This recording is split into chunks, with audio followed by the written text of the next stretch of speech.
So good evening, everyone. It's a pleasure to introduce Shibashis, the speaker for today. Shibashis is a faculty at TIFR, Bombay. He did his PhD at IIT Delhi, and then he had a couple of stays, one in Hebrew University and one in Belgium, University of Brussels. Shibashis works on several things, including timed automata, probabilistic systems, reactive synthesis, and now I also hear he has works on Parik automata, and today he will be talking about the intersection of formal methods with game theory. So it's about a game of pawns. Okay, so we look forward to your talk. So over to you, Shibashis. Thanks, Srivatsan, and thanks to the organizers for inviting me. So I'm going to talk about this title of the talk is A Game of Pawns.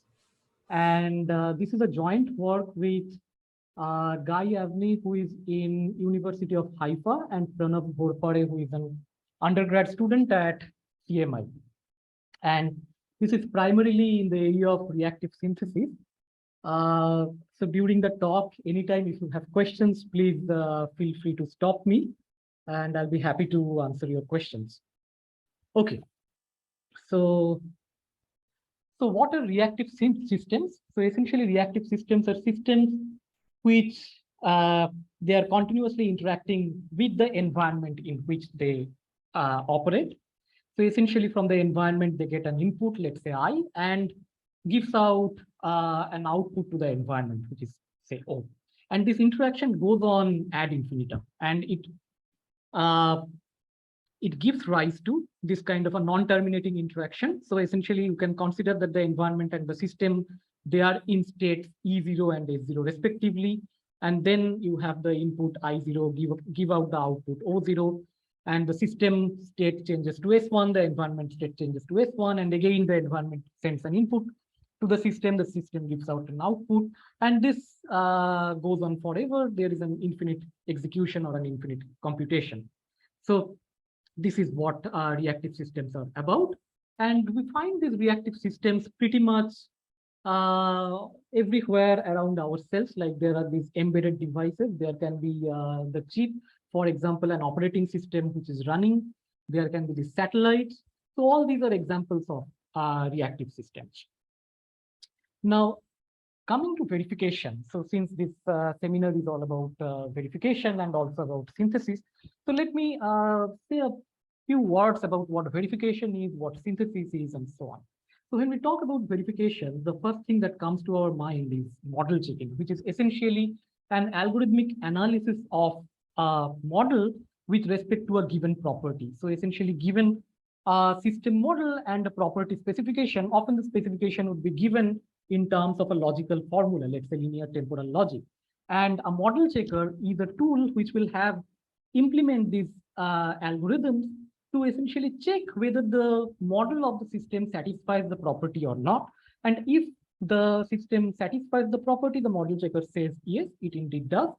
And if it doesn't, then it says it doesn't satisfy, and possibly also outputs a counter example. So this is the idea of model checking. So in the case of verification or model checking, we are given a model of the environment E, a model of the system S, and this property phi, which is like an LTL specification. And then we ask this question that whether the environment and the system together, they are synchronous product, whether this will satisfy this property phi. And the way it is usually algorithmically solved is that corresponding to this property phi, we construct an automaton such that the language of the automaton is a set of all computations which satisfy the property phi. And we ask the question whether the computations of this product of the environment and the system, whether it's a subset of the language of the automaton corresponding to this property phi. Now, when we talk about the synthesis problem, there we do not assume that the model of the system is given. So the system is not known, whereas we are just given a model of the environment and an LTL specification. And we asked the question that can the model be synthesized such that no matter how the environment behaves, the model which is computed, the model which is constructed or synthesized, it will satisfy the property phi, no matter how the environment behaves. And usually, a simple and sound way to model the synthesis problem is to consider this as a graph to consider this as a game which is played on a graph between two players, which is so one of the players is the environment, the other player is the system, and the objective of the system player is this phi, which is given, and the objective of the environment is negation of phi.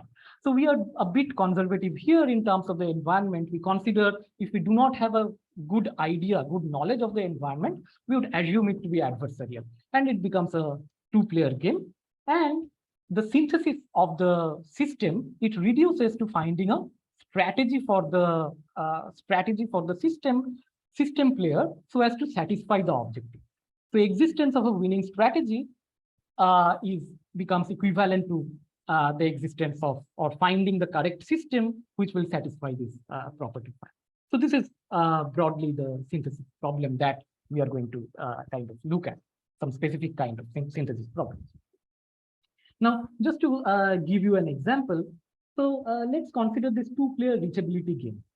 So what is the idea here? So we are given we are given a game which is played on graphs between two players, the system player and the environment player. So we'll also call the system player to be the player mean, or sometimes we'll refer to it as player one, whereas the environment player will call it player max, and also sometimes as player two. So in the game on this graph, the set of vertices is partitioned between the two players. So some of the vertices are controlled by player one, whereas the remaining vertices will be controlled by player two. So this is player one, or the system player. This is the vertices are denoted here by circles, green circles, whereas the environment vertices are denoted by the square here. And the idea is that in the reachability game, for example, we have a set of target states. So let's say this is L3 here. It can be more than one state also. The set can have more than one state. And given an initial token to start from, the idea is that whether in this reachability game, whether player one or the system player can move the token irrespective of the way the environment player behaves to the target state. Okay, so here if we consider this question that whether does player one have a strategy to reach this target state L3? So let's see what the system player can do. So the token being here, the system player can move the token to L4. And from there is only one choice. So she has to move it to L5. But now this being a vertex which is controlled by the environment can always move it to L4 again, move it back to L4. So thus, I mean, the game can continue and may just be restricted to the two vertices L4 and L5. So the token will always move between L4 and L5, and thus the system player doesn't really have a strategy to reach L3. Okay, so this is the kind of games we are talking about in this particular case. So this is the reachability games, but we are going, I mean, there can be different other kinds of objectives also. So Shibashis, one quick question. yes. Doesn't the players take turns after every move, or? No, it's not really necessary that they have to take turns, but you can always, if you want to make your definition like that, you can also do it. You can say that, okay, I will go to an intermediate vertex, which will have a single outgoing vertex, but it's not necessary. I mean, you can always say that I have the set of vertices, which is being partitioned between the two players. Does that answer your question? Okay.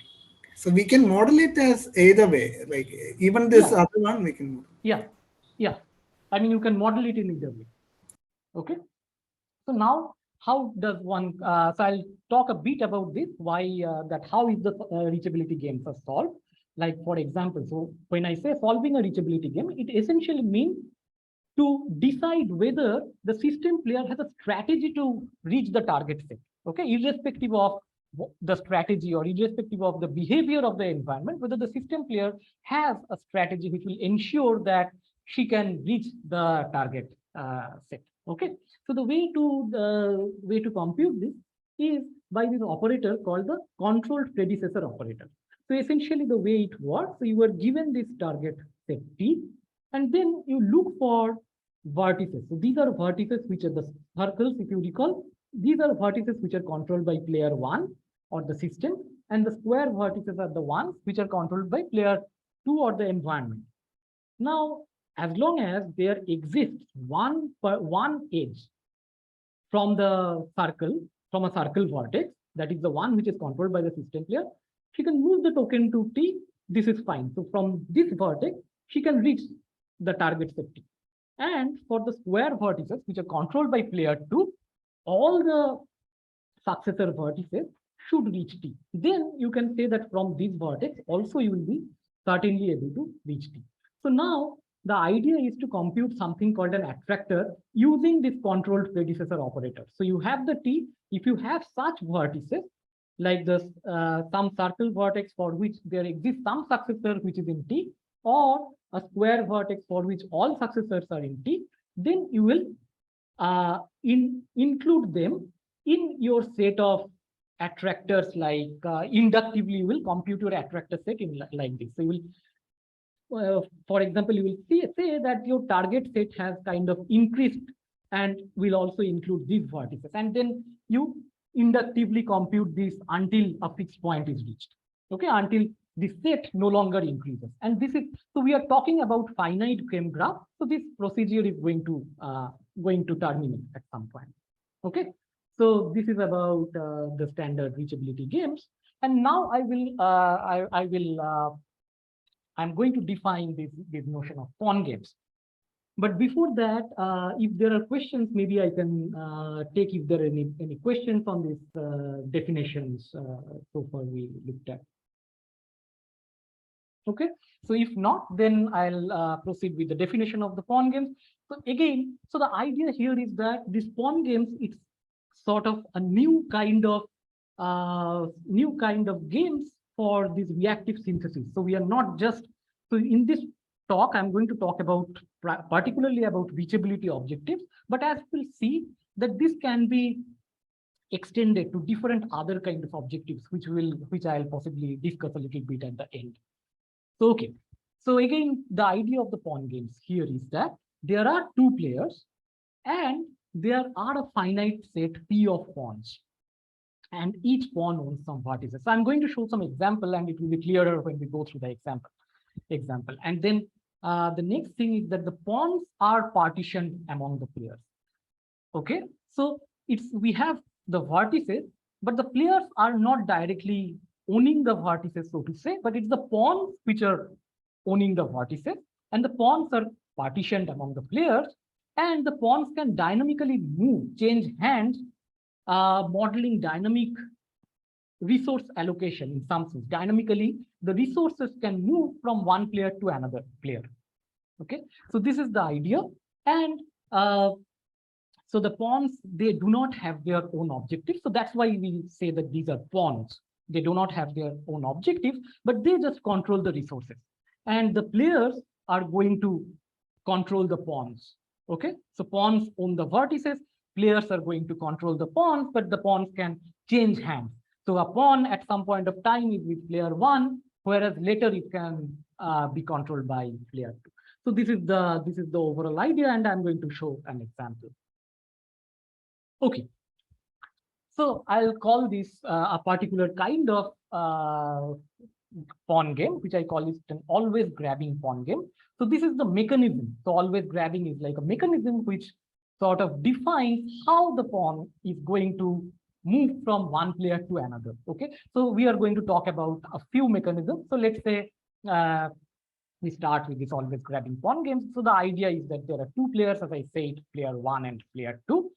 And so initially there will be a configuration. So what is the configuration? So the initial vertex. So for example, here the initial vertex is V1, and there can be a set of pawns which are controlled by player 1. So recall that the pawns are partitioned. The pawns are partitioned between player 1 and player 2. So W is a set of pawns. It's a subset of pawns which are with player 1. And so the remaining pawns are with player 2. And the pawns own the vertices. So if it happens that player 1 controls a particular pawn which owns vertex B1, then player 1 is now controlling this vertex, and player 1 will choose where to move, whether to go to V2 or V5. Okay, and then the rule of the game, it will say how the pawns change hands. And if player I makes a move, the opponent, the other player, is going to grab a pawn from player I. So this is the rule. Okay, and let me just show an example, and then I'll take questions about the definition and all. Okay, so let's see this example. So here, all these vertices, V1, V2, V5, these are owned by different pawns, and V3 and V4, these are owned by a single pawn. Okay, which I will call this 3-4. 3-4 stands for the pawn which controls this V3 and which owns this V3 and V4. So initially, suppose that the initial vertex is V1, and the set of pawns that are controlled by player 1, these are these two pawns. So this pawn which is controlling this, which owns this vertex V1, and the pawn which owns the vertices V3 and V4. It's a single pawn. So a pawn can own multiple vertices. Okay. So we will also look at different cases. A pawn can own multiple vertices, a pawn can own a single vertex, and so on. And we'll have different complexity results for this kind of things. So now, I have a question.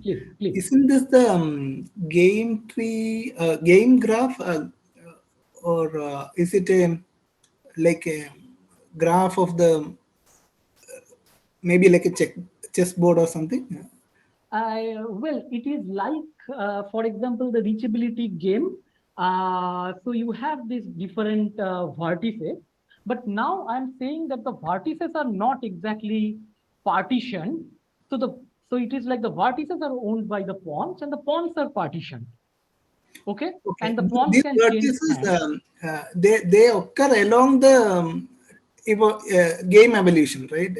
As the game evolves step by step, do they just at the same moment, or how is it? So I think if your question is about this particular graph at the bottom, so this graph is going to evolve as the way the game is going to be played. Does it answer your question? So initially, suppose if I start from this particular vertex. Okay, so I call this the game graph, and I'm going to call this the configuration graph. So initially, I have this configuration, which is the vertex, the initial vertex V1 from which the game starts, and the set of pawns which belong to player 1. Okay, and as the game evolves, then I'm going to construct this graph. So here I just show a part of the graph, not the entire graph, but I show a part of the graph. Now here you see that this particular vertex is controlled by player 1. Why? Because this pawn, which is pawn 1, is the one who owns this particular vertex. So this vertex is going to be controlled by player 1. Now, since this vertex is going to be controlled by player 1, so player 1 can choose the next successor. So suppose player 1 chooses the next successor, which is V2. Now, if V2 is the next successor, now the other player, so which is player 2, will now decide that which pawn I'm going to grab from player 1. So it's going to decide which pawn I'm going to grab from player 1. So suppose it can decide either to grab pawn 1 or the other pawn controlling these two vertices. So suppose it decides to grab from player 1. So player 2 decides to grab this pawn controlling this vertex V1. So then player 1 is left with the other pawn which is controlling vertices 3 and 4, right? So this is the configuration we'll reach at. On the other hand, If player 2 decides to grab the other pawn controlling vertices 3 and 4, we will reach this particular configuration. Okay. And now you see that this particular, now this vertex V2, it's going to be controlled by player 2. Why? Because the pawn 2, which controls this vertex V2, is not with player 1. So these are the pawns which are controlled by player 1. So this is not with, the pawn 2 is not controlled by player 1 at the moment. So player 2 has this pawn controlling vertex V2, and player 2 is going to decide where to go next. So suppose player 2 decides to go to V3. So player 2 goes to V3, and then it is player 1's turn to grab a pawn. And so player 1 grabs a pawn. So suppose player 1 has to grab a pawn. Already 3 and 4, the pawn controlling these vertices are already with player 1. Player 1 grabs a pawn. Suppose it grabs again 1. So now, since this vertex, so we are at V3, since this vertex is controlled by player 1 can go to the target, can choose to go to the target, and he wins. Okay, so is the game clear so far? Any question on the how the game is played? Yeah, Sorry. Yeah, my confusion is the game graph is a static view of the time-wise evolution of the game, right? Step-by-step evolution of the game. So it's the overall static view. Yeah, so does all the pawns exist simultaneously, or do they exist only in some time steps? All the pawns exist simultaneously. So these are the pawns. Suppose here, how many pawns are here right now? I mean, in the whole thing. And the pawns exist all the time. So what are the pawns? You have pawn 1, pawn 2, pawn 5, and another pawn, let's say pawn 3, which controls these two, 3 and 4.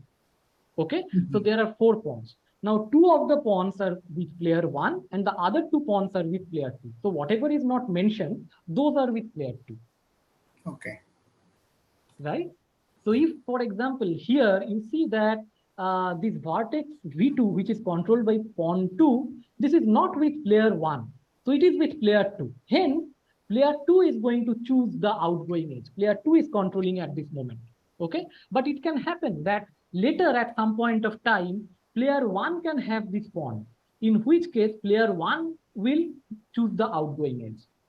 Okay, I mean, you can make a play, you can maybe you can start with some other initial set of pawns, in which case you might see that the vertex V2 is controlled by player 1.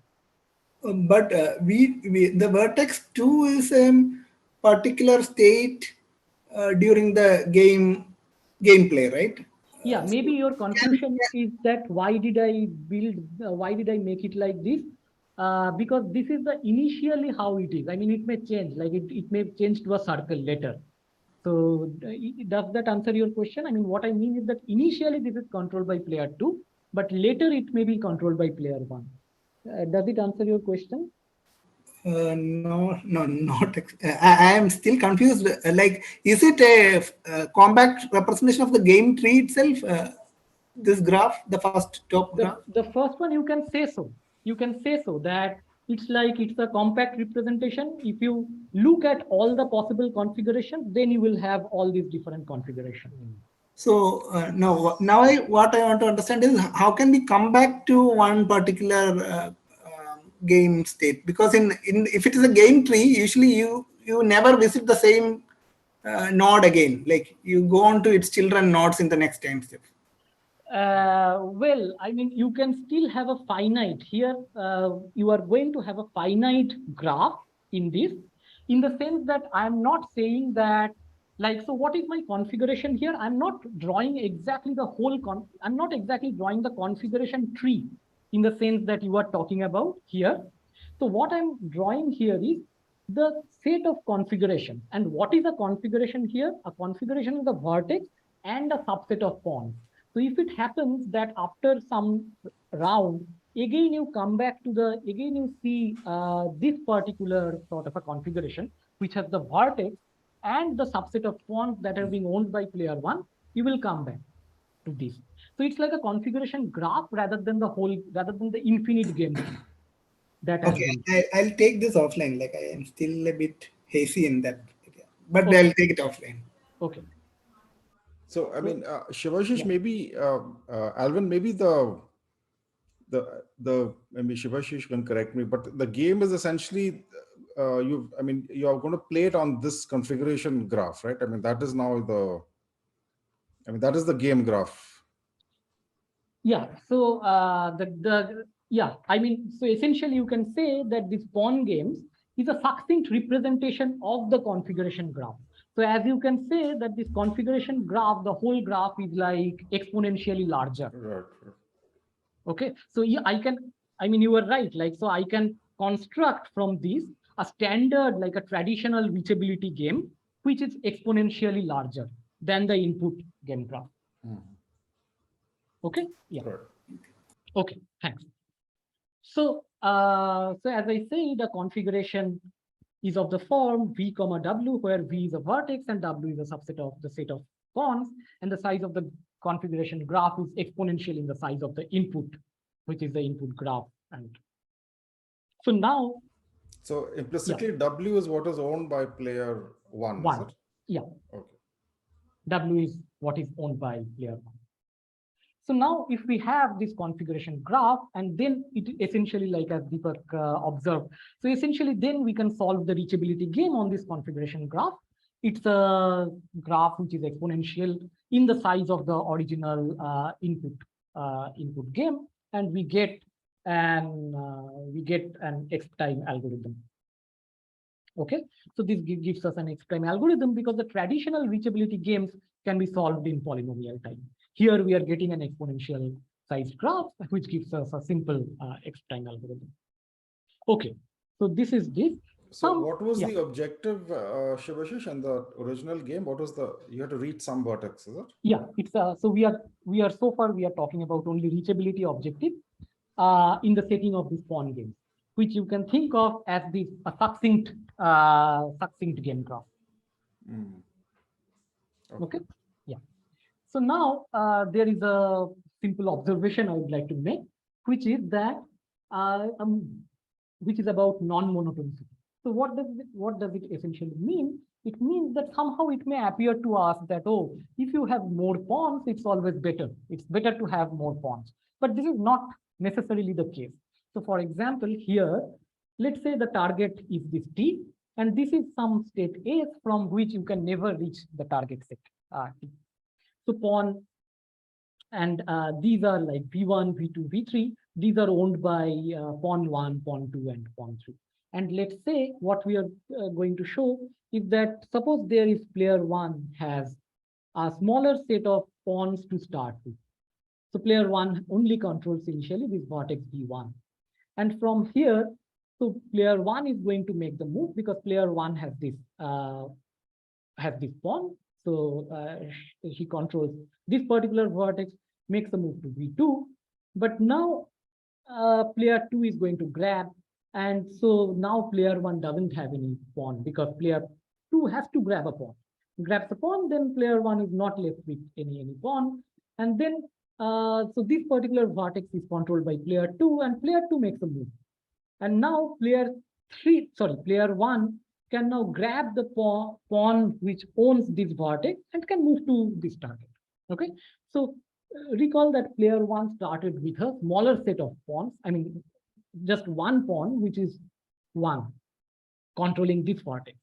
Now, if you consider that player 1 has 2 pawns to start with, so player 1 has 2 pawns, one controlling V1, the other controlling V2, and then player 1 is controlling this vertex, makes a move, and now player 2 suppose grabs this particular pawn controlling this vertex. So now player 1 has this, player 1 is controlling this vertex as well. So player 1 has to move, and now player 2, which was owning this vertex, can move the token to this step.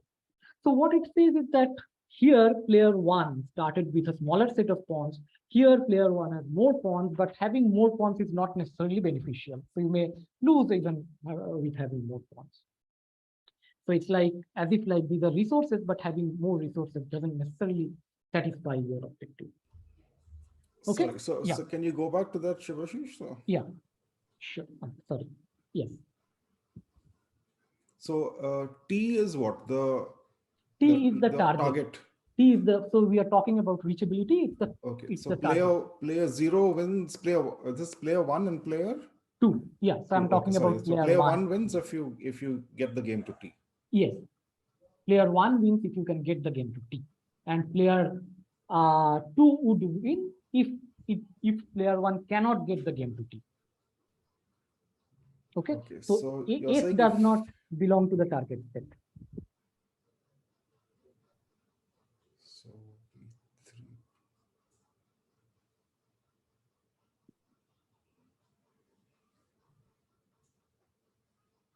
So Deepak, do you have a question? Yeah, so okay, so you're saying that player 1 has a strategy in the second case where you begin with by owning, right? Player 1 owns 1 and 2.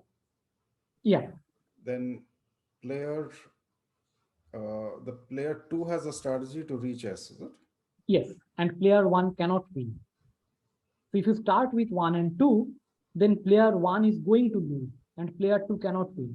The reason being, so player 1 owns this 1 and 2. Okay, so player 1 makes a move, player 2 has to grab 1 pawn from player 1. So player 2 can grab this pawn from which was already used by player 1. So player 2 can grab this pawn. So now player 1 is left with this pawn. So again the pawn which is controlling this vertex. So again player 1 will have to make a move. Now when player 1 makes this move, then player 2 already owns this. So player 2 has the control because player 2 owns the pawn. Player 2 controls the pawn owning this vertex. So it's under player 2's control and player 2 can go here. Right. So player 2 has to grab something, is it? Yeah, Can't grab so an empty. This is what I am, so this is the mechanism so far I am talking about, but we have different mechanisms, which comes in the next slide. So this is the case, in fact, for some of the mechanisms, but not for all the mechanisms. But so essentially the mechanism so far I'm talking about, this is indeed the case.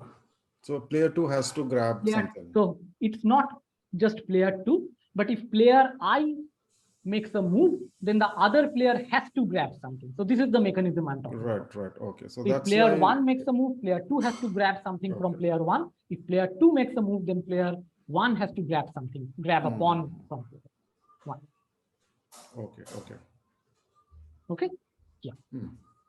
So the mechanism that I'm talking about is that, yeah, indeed it's mandatory to grab after the move of the other player. Okay. So now again related to your question, so we are talking about like what are the different kinds of grabbing mechanisms and what are they. So I already talked about the always grabbing case. So then there is this notion we also have, which is called always grabbing or giving. So essentially it's like player I makes a move, the other player, so it's the opponent, which is player 3 minus I, just to make it look simpler, I will call it player minus I. It's essentially player 1's opponent is player 2, player 2's opponent is player 1, that's all. And so the always grabbing or giving is similar to always grabbing, but now the other player, so player minus I, the opponent, can choose to either grab or give one of her pawn to choose to give one of her pawns to player I.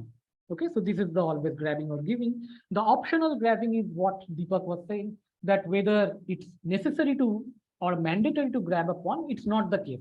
The optional grabbing is that the other player can choose to grab or choose not to grab. And similarly, the K grabbing, the idea of K grabbing is that the player can, so it's like player 1 will always grab, but can grab at most K times. Okay, whoever moves, whether it is player 1 is moving or player 2 is moving, it's player 1 who can grab and can grab at most K times. So this is the idea. Okay, so this is the different mechanisms. So any question about the mechanisms? Shibashis, yes, one question. Yeah. The previous slide. So, in the previous slide, sorry. Yeah. No. So the grabbing, optional grabbing. Sorry. Oops, sorry. I think I will just, yeah. Yeah. So I didn't. Okay. So here in this always grabbing or giving, if Yeah. player I moves, the other player has to grab or give pawns. Give one of her pawns to player I. So if I player see. 1, for example, is moving, Hmm. then player 2 can either grab or give one of her pawns to player 1. I see. So have you also considered this situation where suppose player I moves, then player I chooses which pawns to give to player minus I? Well, I mean, we have not really considered that, like the giving away. There is no specific reason. It was more about like one player is moving, so it's like choosing where to go, and the other player is sort of grabbing it. In some sense, to give the choice to the other player also. Okay. So to have some sort of like a fairness, sort of to say. But there can be different other kind of grabbings, and there are certain reasons, I mean, which I think if we can cover some of the results, and I think, yeah, I mean, I'll talk a bit about the motivations also. Yeah. I think it'll, be a little clear. Yeah. Okay, sure. Yeah, thanks. Yeah. Okay, and then we are going to talk about some ownership of different kinds of vertices. So for example, one can talk about one vertex per pawn. So which means that one pawn can control exactly one, or one pawn controls exactly one vertex, multiple vertices per pawn, which is like one pawn controls multiple vertices. And then the last one, which we call overlapping multiple vertices, which it means that one pawn can control multiple vertices, and as well as one vertex can be controlled by multiple pawns. Okay. In the case of the second one here, this multiple vertices, essentially the set of vertices is a partition. It makes a partition among all the pawns. So it's not the case that one vertex is controlled by more than one pawn. Okay. Whereas in this thing, we are saying that one vertex may even be controlled by multiple pawns. So you see that this is the second one, multiple vertices. So I will call it MVPP. This I'll call OVPP, and this is like OMVPP. So OVPP is a special case of MVPP, which is again in turn a special case of OMVPP. Okay, so this is about the ownership of the vertices. So, yeah. What happens when you have overlapping ownership? Who plays?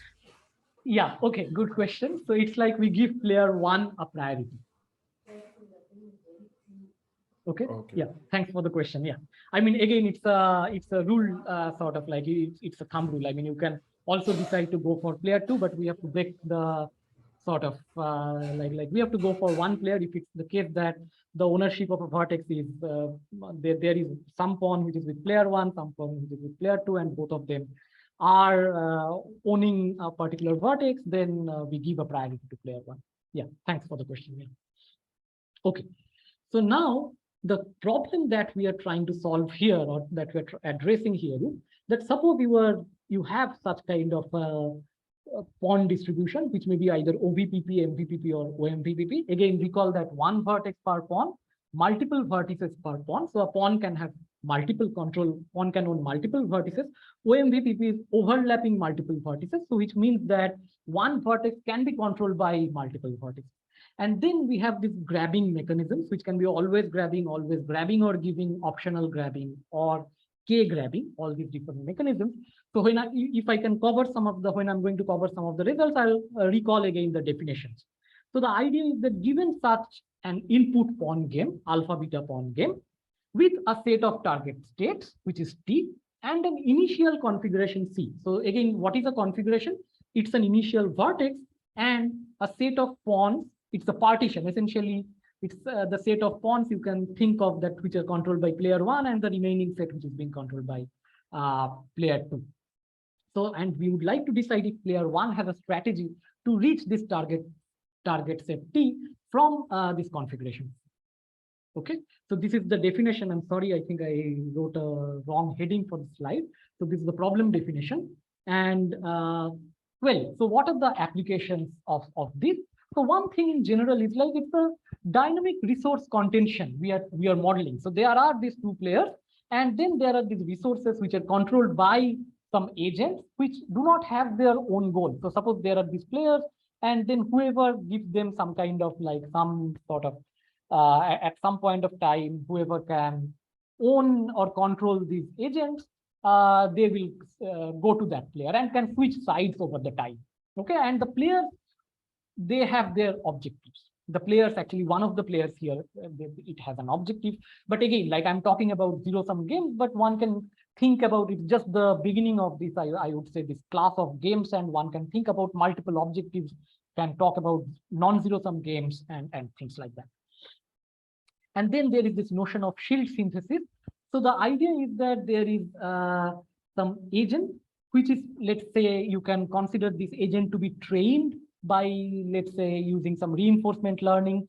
And the agent is supposed to optimize on certain objectives. But maybe this agent, if it is trained by reinforcement learning, it is often the case that it may not be able to satisfy some safety objective, say 5. It tries to optimize, let's say, its mean payoff or some discounted sum, but it may violate the safety objective. Now, the shield comes in between the environment and the agent, and it changes the output of the agent. But at the same time, the idea of the shield is to interfere as less as possible, so that if the objective of the agent is to, let's say, maximize the discounted payoff or the mean payoff, that is not hampered too much. Okay, so this can be kind of considered as a K grabbing mechanism, like whether the shield has a strategy so as to grab K times and then grab K many pawns and then modify the output so as to satisfy the objective 5. This can be modeled as a pawn game. And then there are this notion of sabotage games by Christoph Loding et al. So where again the idea is that there is a saboteur which crashes an edge, and then again you can say, well, it's a reachability game, and the idea is that even if player 2 crashes some of the edges, whether player 1 can still reach its target. And you can again talk about, like, model this as a pawn game where there's a player who will grab and crash edge and so on. Like maybe you can say that, oh, can grab at most K times, which is like the K grabbing. So okay.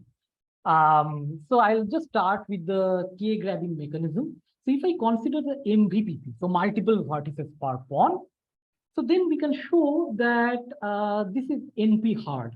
So you recall that any pawn, like we have a very simple upper bound, which is the X time upper bound, because you have this configuration graph, which is exponential in the size of the input, and then you have a simple X time upper bound for any grabbing mechanism. We are considering any kind of distribution of the pawns, OVPP, MVPP, OMVPP. Everything has a simple upper bound, which is X time. We can show an NP hardness for MVPP, which is by a simple reduction from the set cover problem. So I'll just quickly go over this, and maybe I won't have time to go over the other proofs, but I'll just. So the idea is that, like, you are given an instance of the set cover problem, and you have here essentially, let's say the universe has these 3 elements, 1, 2, and 3, and the collection of sets may be like these. These are the collections. Okay, and the idea is that here you have 1 vertices which are initially controlled by player 1. Okay, so these are the pawns, and corresponding to all the sets to which this element belongs, you will have vertices which are controlled by player 2 initially. So 1 belongs to these 2 sets. So corresponding to these, you will have these 2 vertices. And then also, then you go to 2, and then it has, so again, 2 belongs to these 2 sets. So you have these 2 particular nodes or vertices which are controlled by player 2 and so on. So note that here, this particular set, which corresponds to these elements 1 and 2, the vertices corresponding to these, there are 2 vertices, but they are controlled by player by the same, they are owned by the same pawn. So they are owned by the same pawn. So hence it is an instance of MVPP. Now what happens is like, so suppose there is a set cover here. So we can all see that there is a set cover of say 1 and 2, 3. Okay. So how should player 1 play? So player 1 can, if player 1 considers, like if we consider this set cover, like 1 and this 2, 3. So we can consider that, okay, you take this particular edge, and then you would like to grab this particular pawn. Okay, so now it is player 1 who will be controlling. If player 1 doesn't grab the pawn, then player 2 will move it to this particular state A, from which it will not be possible to reach D. So player 1 loses, player 2 wins. So player 1 has to grab this and then move here. And then again, player 1 has to choose something. So player 1 can choose this particular edge and again has to grab, because again, if it doesn't grab, then player 2 will move it here. So it grabs, and now it is controlled by player 1 and then moves here. But since player 1 has already grabbed this pawn, so this particular vertex, sorry, the green vertex is also with player 1 now, and player 1 will move. And you can also see that if there doesn't exist a set cover, then player 1 will lose. And I'm saying that it's a set cover with a size of collection 2. Like there are 2 such sets which cover this universe, and then there will be exactly, so player 1 has a strategy which allows it to grab 2 pawns and then win. So it's a, so since there is a set cover of size 2, there is a 2 grabbing strategy of player 1. So this is the broad idea. And we can show that if I consider OMVPP, it is in fact like we can have a reduction. I will not go over this because of because of the time, but we can have a reduction from TQBS, and it's p-space hard. So the idea is that like you have these vertices corresponding to every vertex, corresponding to every variable like x, y, z. You have a vertex, and then corresponding to every valuation, you have other vertices which are controlled by individual pawns. So you have like if there are n variables, there are 2n such vertices which are controlled by 2n pawns. And then here, if you see that these are the clause vertices. So we'll have some clause vertices. There is 1 clause here, 1 clause here. So there are 2 such clauses. And then if you see that not y appears in both the clauses, so there is the pawn controlling not y, pawn owning this not y vertex also owns this clause vertex as well as this clause vertex. And similarly, there is an x here. So the pawn which owns this x vertex also owns this particular vertex, clause vertex, and the pawn which owns the z vertex also owns this particular clause vertex. So that's why it's like an OMVPP, because there are multiple pawns, for example, here and here, which are controlling, which are owning the same vertex. So this is an instance of OMVPP, and we can show that this is p-space hard. And there is again a very nice, we have this upper bound for the case of OMVPP, which is a p-space upper bound. So we showed the p-space hardness for OMVPP. We also have this nice p-space membership. The idea is that if their player 1 has a winning strategy, then player 1 would essentially win in some polynomial number of rounds, and which gives like it, you can consider this as like an you can consider this as if like a game tree. You unfold the configuration graph, but the depth of the configuration graph is at most polynomial. And it's like, since there are 2 kinds of vertices, intuitively you can think of this as an alternating polynomial time Turing machine. So AP time is same as polynomial space, and that's how you get p-space membership. Okay, so it's very similar to the way you show, for example, TQBF lies in p-space. So it's a very similar idea, and then you can show the whole idea is, the main observation is that indeed if player 1 has a winning strategy, then can win within, there exists a winning strategy for player 1 such that can win within polynomial number of rounds. So this is the idea, and then you get a p-space upper bound, and then it gives you a p-space completeness for OMVPP grabbing mechanism. Okay, so I showed that MVPP is NP hard, OMVPP is p-space complete, and what about one vertex per pawn, the simplest case, the most specific case? So we can show that it is in fact in polynomial time. It's an algorithm which is some sort of like the attractor computation algorithm which I discussed in the beginning, but slightly a modified form. So that is the a little bit like a bit more, I would say, an extended version of the attractor computation which runs in p-time. Okay, now what about this optional grabbing? So what is the optional grabbing? So it's like whenever player I makes a move, the other player has the option of grabbing one of player I's pawn. Does not necessarily, it's not mandatory that the other player has to grab, but it's an optional thing. So the way we get the complexity results is by defining a new class of game, which we call the lock and key games. So essentially, I mean, this is also, I'm just talking about it because it's a new kind of game which we think can again help in establishing complexity results for these reactive synthesis problems in general.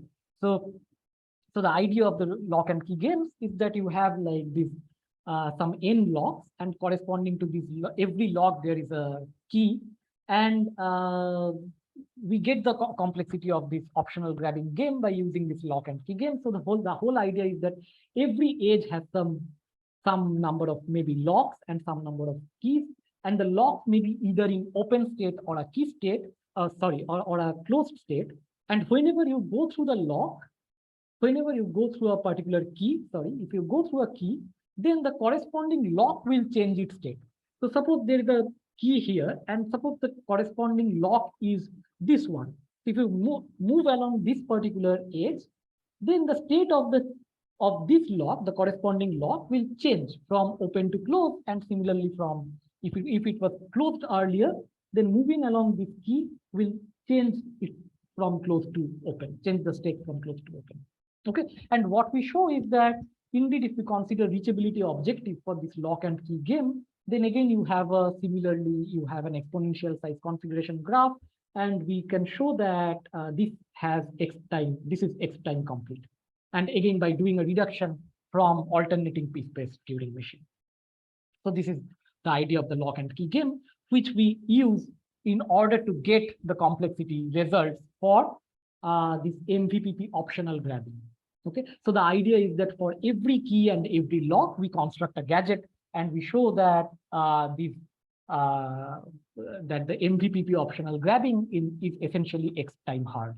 Since the lock and key is x time hard, by doing a reduction from lock and key game to the MVPP optional grabbing, we get an x time complete result. Okay, and again the OVPP optional grabbing we can show it later.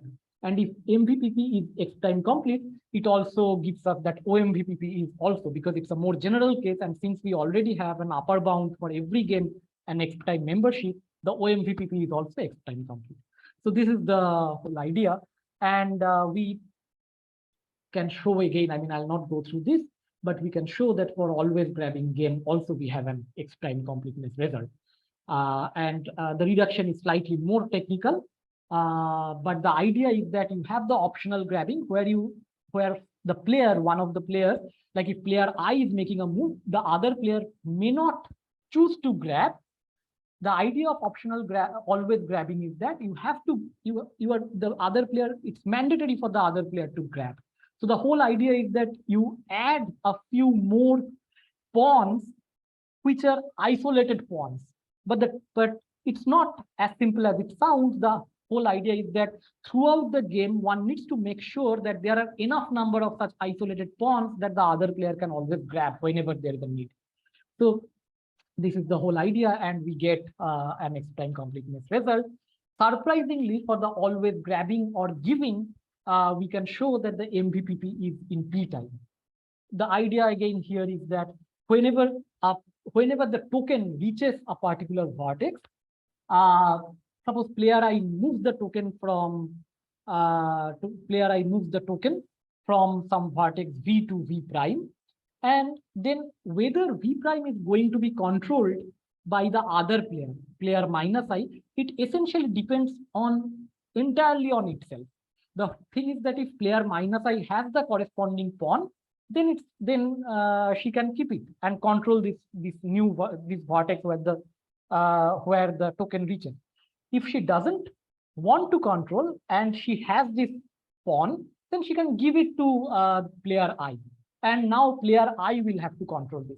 So the whole configuration graph can be reduced to, for every vertex, whether it should be controlled by player I or whether it should be controlled by player minus I, and then just you sort of increase the game graph by size 2, or yeah, something like that. It's a linear increase in the, or maybe at most quadratic because of the number of edges, but like it's a polynomial increase and you can solve it in p time. So this is the thing. And so one of the things with the pawn games is the seminal paper from which the work got motivated. It's about alternating time temporal logic by Rajiv Alu, Tom Hensinger, and Rona Kupferman. So there, if you think about the setting there are multiple players, but the players are kind of grouped, and then they are grouped in the beginning, and the multiple players, the vertices are partitioned among all these multiple players, and then it can be some kind of LTL objective that one group, for example, a group, let's say A and B, they would like to have this sort of an LTL objective they would like to satisfy. Okay, but yeah, they make a group. Essentially, it can be seen as a two-player zero-sum game. But yeah, the whole idea is that there are these vertices are partitioned, and this can be thought of as a special case of our pawn game, where the vertices are already assigned to the players, like from the very beginning. The resources don't change hands in course of the game as it's being played. Okay, so to come to a conclusion, I think I'm running out of time. So to come to a conclusion, so what we sort of showed here, we introduced this class of two-player turn-based games in which the control of vertices, or more generally, the control of resources, they change dynamically, and it constitutes a succinctly games. We have different complexity results from P time to X time complete, and this is like I would say it's the first sort of initial work where we are talking about reachability games, but it can be, you can think of all the different plethora of objectives of the different omega regular objectives. You can think about quantitative objectives like mean payoff, etc. Can be extended to concurrent games, can be extended to stochastic games, and so on. And we also had this notion of lock and key games, which is again maybe of independent interest, can be used to prove hardness of similar reactive synthesis in the context of reactive synthesis. So yeah, I would like to thank you again. Thank you for your attention, and thanks for all the questions. If there is time, I'll be happy to take more questions. Thank you, Shibashis. Thanks for the nice talk. Questions? I have a question. Yeah, go ahead, please. About this complexity results. You showed X time completeness for some games. So can you tell your name? Maybe I can just. Hello, I'm Pranshu. Yeah, hi Pranshu. You showed complexity results saying X time completeness for some kinds of games. Yeah. So if you just solve the reachability game simply on the configuration graph, right? Reachability can be solved in NL, right? Non-deterministic log space. Not So the game. Not the game. So if you are talking about just reachability, like it's on the graph, like it's a one-player thing, right? Then it is in NL. But since you have an alternation, when you are talking about the game, it's a two-player thing, then it is not NL. Then it is P time complete. Oh, yes. Is it clear? Does that answer your question? Yes, yes. Okay, thanks.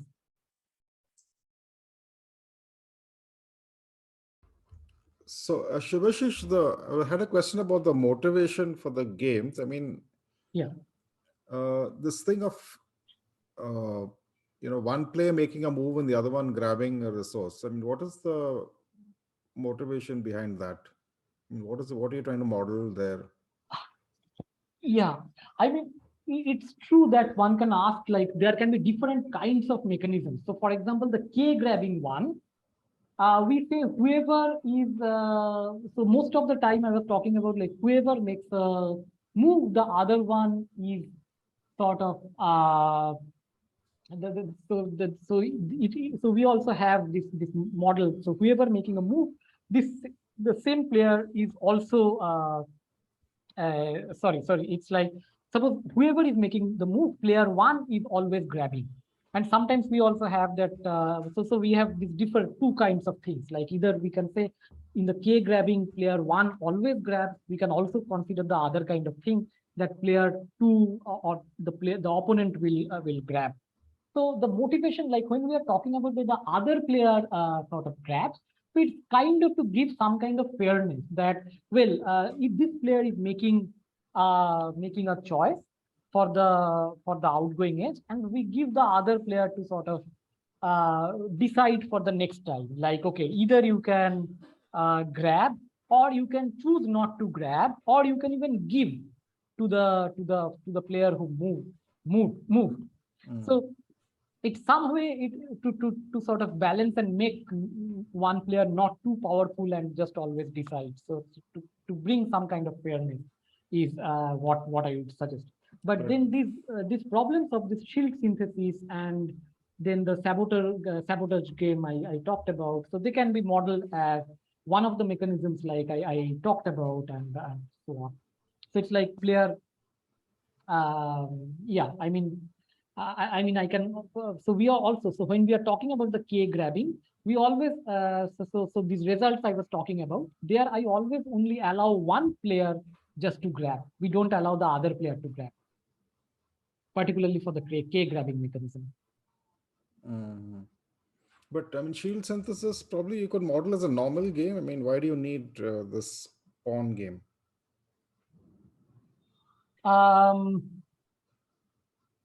So the idea is that, for example, if you look at the Kripke structure, you don't know initially who is going to control. I mean,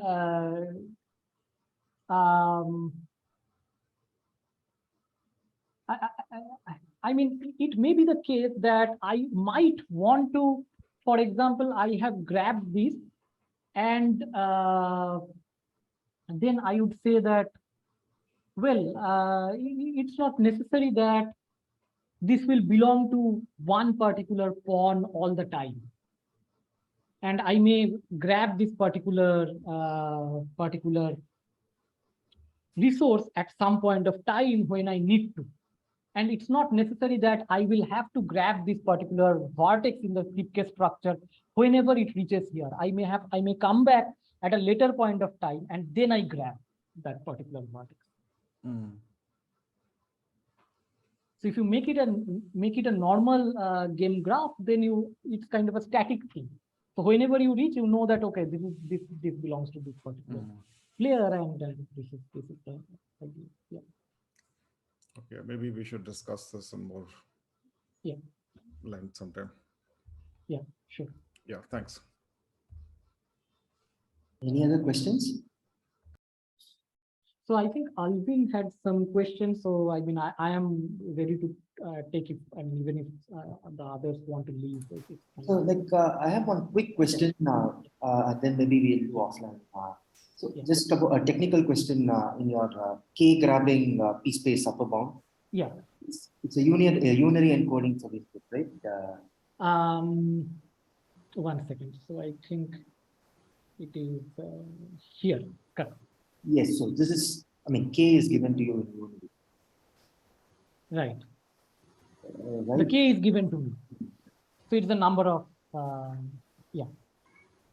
And yeah, the K is in fact smaller than the total number of pawns. And so you can think of this as like it's already unary. I see. Okay. And because you have to sort of, write, like when you are having the description of the pawn game, You also have to say that which pawn owns which vertices. I see, I So see. in that way, Oh, okay, it doesn't matter. Yeah, Okay, I it's see. like, yeah. Okay, thanks. Yeah. So that's all from my side. So maybe we can like wind up the main part of the talk, and then I think we can, yeah, as long as Shibashis is free, you can ask him questions. So once again, thanks a lot, Shibashis, for the talk. Yeah. Yeah. Thanks for your time and thanks for inviting. Okay. So I'm stopping the recording now. Yeah. Thanks, Shibashis. Thank you.